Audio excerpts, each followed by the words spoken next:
Sir நான் சாதிய படம் எடுக்கிற பிம்பம் என்னன்னா சார், நான் வந்து வன்னியர் சாதியை சேர்ந்தவன் சார்.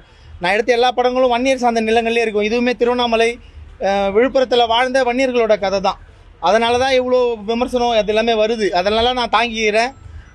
ஆனால் அது தப்பாக வெளியே மக்கள்கிட்ட கொண்டு போய் சேர்க்குறப்ப தான் ரொம்ப கஷ்டமாக இருக்குது. எந்த சமூகத்துக்கு எதிரான படமும் இல்லை திரௌபதி 2. நீங்கள் சொன்ன விமர்சனம்லாம் முன்னாடி இருந்தது. திரௌபதி 2 இந்த மண்ணை காப்பாற்றினா நம்மளோட வரலாறு, மறைக்கப்பட்ட வரலாறு, இந்த குழந்தைங்களுக்கெல்லாம் அந்த வரலாறு சொல்லணும்னு எடுத்திருக்கேன். என்னோட எண்ணம் போய் சேர்ந்துருக்கு. மக்கள்கிட்டேருந்து நல்ல கருத்து வருது. என்ன கொஞ்சம் அந்த 2 நாள் சின்ன சின்ன பிரச்சனை இருந்தது, அதெல்லாம் இப்போ தீர்ந்துருக்கு. ரொம்ப சந்தோஷம்.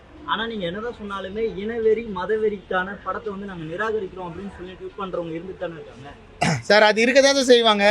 இப்போது நிறைய பேர் என்ன கேட்குற கேள்வியே இது வந்து வன்னியர்களுக்கும் இஸ்லாமியர்களுக்கும் என்ன பிரச்சனை அப்படின்னு தான் கேட்குறாங்க. நான் வரலாற்றில் நடந்து தானே எடுத்திருக்கேன்.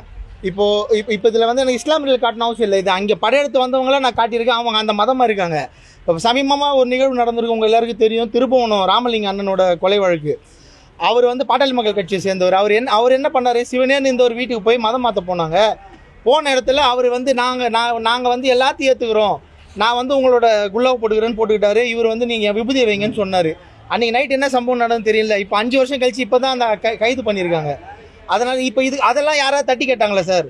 ஒரு படம் வரலாற்றில் இருக்கிறத எடுத்தோடனே எப்படி வந்து இஸ்லாமியர்கள் வந்து மனித மாமிசம் சாப்பிட்டாங்க நீ படத்தில் காட்டியிருக்க? என்கிட்ட ஆதாரம் இருக்குது. த சுல்தானேட் அப்படின்ற ஒரு புக்கில் வந்து எழுதியிருக்க ஆதாரத்தை நான் தரேன் கேட்டால்.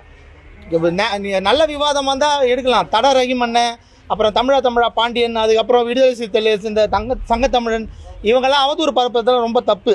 இது ஆர்எஸ்எஸ்க்கான படம், இது பிஜேபிக்கான படம் அப்படிலாம் இல்லை. இது வந்து இந்த மக்களுக்கான படம். அவங்களாம் இந்த படத்தை 2 நாள் போய் கொண்டாடி இருந்தால் நான் ஏன் சார் வந்து இங்கே நின்று உங்ககிட்ட வந்து இதுக்கு பேட்டி கேட்க போகிறேன், தேட்டர் ரவுண்ட்ஸ்லாம் வர போகிறேன். ஸோ இப்போ ஒரு எழுச்சி ஏற்பட்டிருக்கு. நிச்சயமாக திரௌபதி 2 மக்களிடையே மிகப்பெரிய தாக்கத்தை ஏற்படுத்தும்.